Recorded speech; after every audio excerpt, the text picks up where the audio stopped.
Maplewood, a town where the days blend seamlessly into one another, each one a mirror of the last. Quiet streets, big trees, the kind of place where time seems to stand still, where the hustle and bustle of the outside world feels like a distant memory.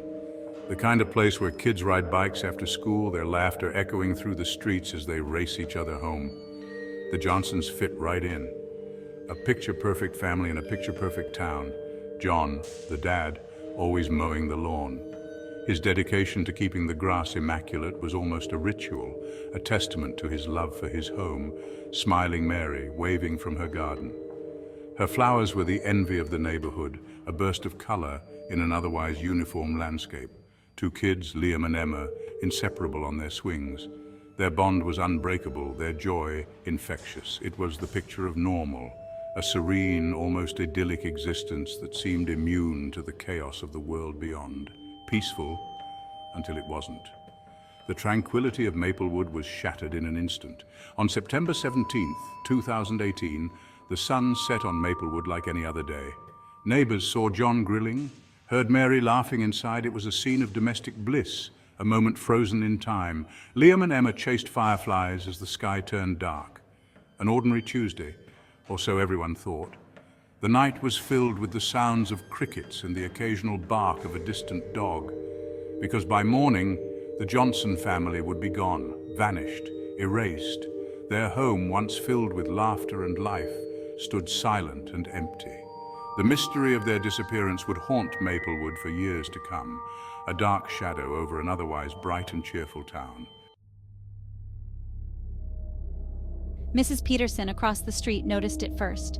Usually the Johnsons were a symphony of morning sounds. John's truck starting, kids yelling goodbye. But that Wednesday, silence. She peeked out her window. John's truck? Still there. Curtains drawn. Odd. Later that day, no school bus stopped for Liam and Emma. Mary missed her weekly coffee date. Calls went straight to voicemail. By evening, a knot of worry tightened in the stomachs of neighbors. Something was wrong, deeply wrong. The first police officer arrived at the Johnson house around 8 p.m. The neighborhood was quiet, the kind of stillness that makes you uneasy. Lights were off, but the front door was unlocked. It creaked open, revealing a dark, silent interior. Inside, everything was eerily undisturbed. The living room looked like it had been frozen in time, a snapshot of normalcy. Dinner dishes sat by the sink, remnants of a meal that seemed to have been interrupted. A half-finished game lay on the living room floor. Game pieces were scattered as if the players had left in a hurry, but no Johnsons. Days turned into weeks. The town of Maplewood held its breath, waiting for news that never came. The police investigated but found no signs of forced entry, no struggle. Financials were in order, no family drama. It was as if the Johnsons had vanished into thin air. It was as if the Johnsons had simply ceased to exist. The house stood empty, a haunting reminder of their sudden disappearance. The mystery deepened, casting a long shadow over Maplewood. The once vibrant town now felt cloaked in an unsettling silence, whispers of the unknown echoing through its streets. Missing persons posters went up, the faces of the Johnson family staring back at the townspeople, a constant reminder of the unanswered questions. Community meetings were held, theories and rumors spread like wildfire. Some believed they had left voluntarily, others feared the worst. The police chief held press conferences, urging anyone with information to come forward. But leads were scarce, and hope began to wane. The playground where the Johnson children once played now stood empty, the swings moving gently in the wind, a ghostly reminder of happier times. As the nights grew longer, the sense of unease in Maplewood grew. The full moon cast an eerie glow over the town, as if watching over the mystery that remained unsolved. The disappearance of an entire family is not easily ignored. The Johnsons were a well-known and well-liked family in the community, making their sudden vanishing all the more shocking. The story gripped the nation. News outlets covered every detail, and the Johnsons' faces were plastered across every screen and newspaper. Maplewood became a hub for search parties, news vans, and curious onlookers. The small town was overwhelmed by the influx of people, all hoping to find some clue to the family's whereabouts. Volunteers combed through woods, rivers, and fields. They searched tirelessly, day and night, hoping to find any sign of the Johnsons. They plastered missing posters everywhere. Every telephone pole, every shop window, and every community board was covered with the Johnsons' faces. But the Johnsons remained elusive. Their home stood empty, a haunting reminder of their absence.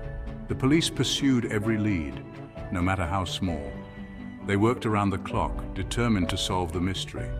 They interviewed friends, family, co-workers. Everyone who knew the Johnsons was questioned, but no one had any answers. They analyzed phone records, emails, and social media. Every digital footprint was scrutinized, but nothing seemed out of the ordinary. But the digital trail ran cold.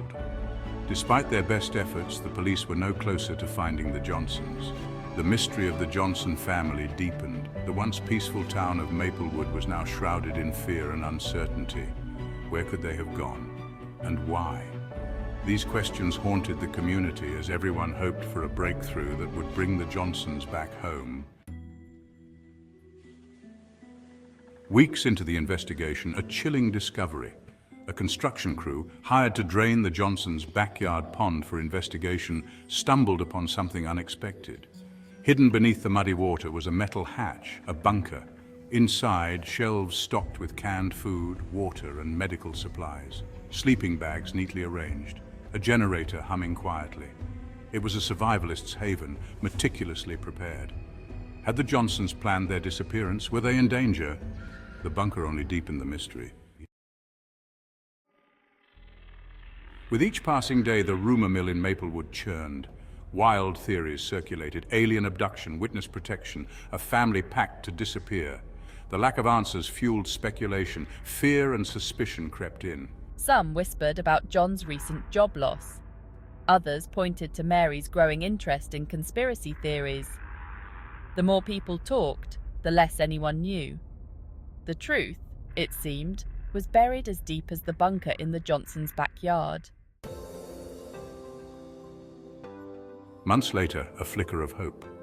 A gas station clerk in Meadow Creek, a town 2 states away, reported seeing a family matching the Johnsons' description.